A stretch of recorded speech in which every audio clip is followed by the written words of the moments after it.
it's nothing new, but it's so good to see. Hi, and welcome to Rainy Dewey's Art Spot. If you've returned, thanks for coming back. If you're new, welcome aboard. This YouTube channel is just my art journey being shared on YouTube.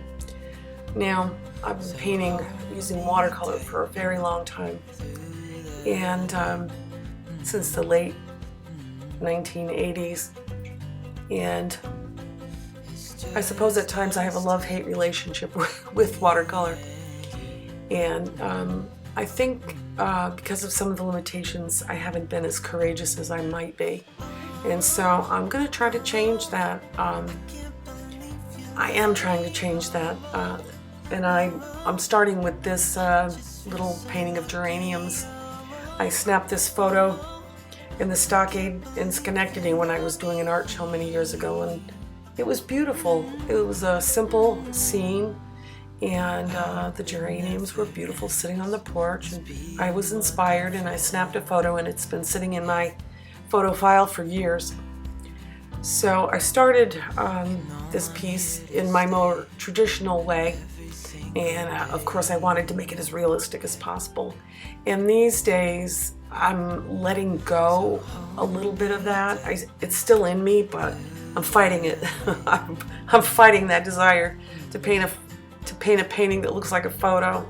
I'm not a camera, and I shouldn't try to be. So the approach that you see here is my second attempt at doing these little geraniums.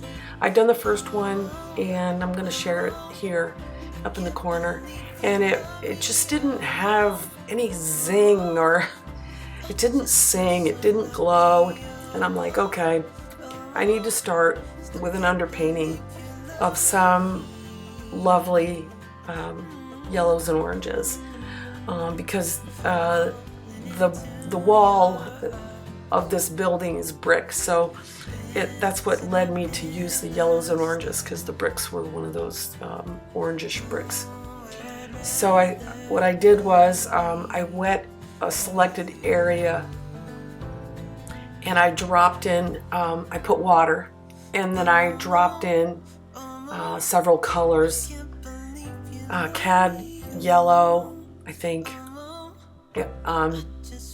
and I have this orange that I use that is really vibrant, and I'll put the name of it here.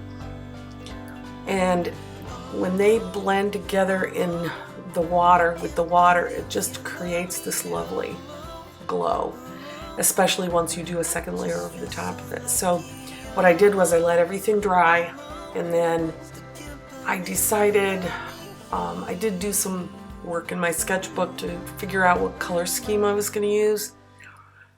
And so the colors that I dropped over the top of that wash are alizarin crimson, ultramarine blue, and then that orange, that beautiful vibrant orange. And it creates this, you can see some of the properties of the paint where it the orange is just split off from the blue, and I love that effect. So that's nothing that I did, it's what the paint did. The beautiful thing about doing things like this is now I know that color mix is going to separate, and it's going to create that beautiful effect. And so I'm going to take mental notes in a future painting. I'll remember how to do that, hopefully. If not, I'll run back to my video here and watch it. So the goal here is to have a nice light source. The light's coming from the left. Essentially, I'm trying to save the whites.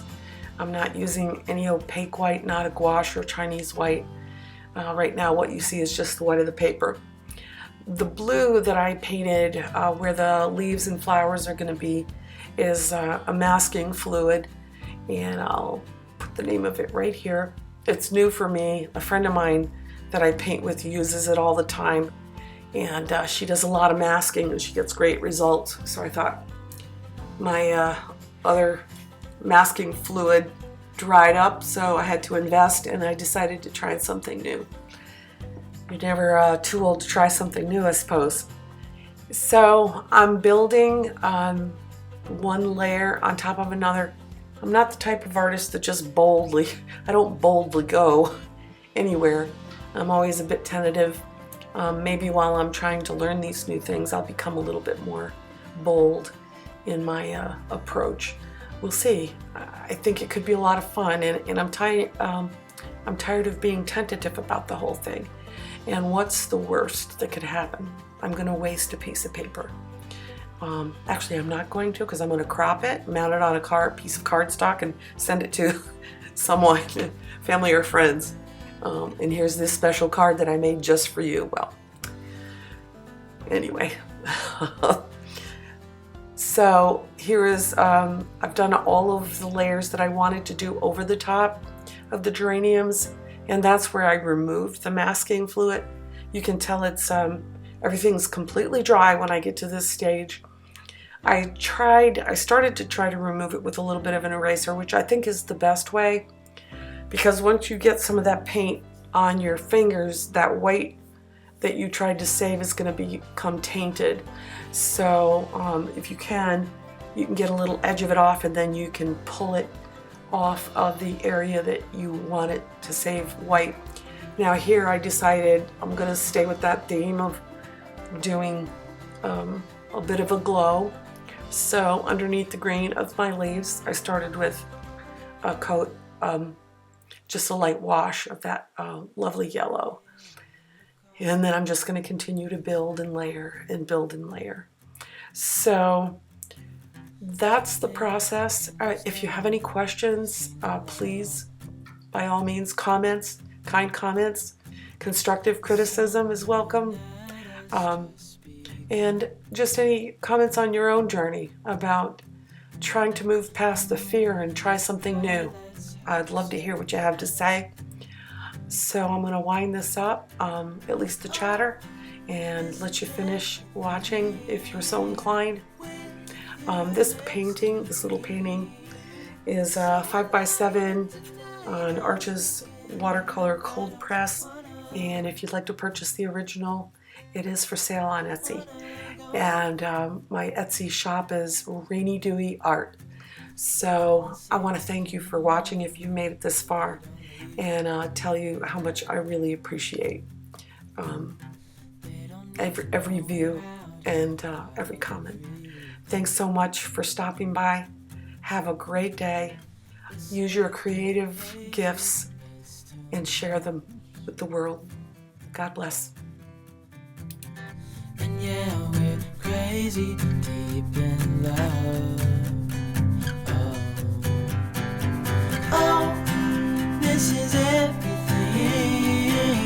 with you right next to me.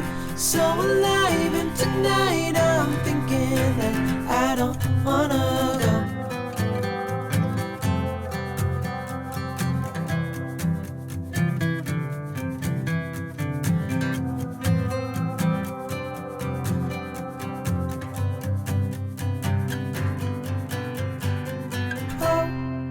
This is everything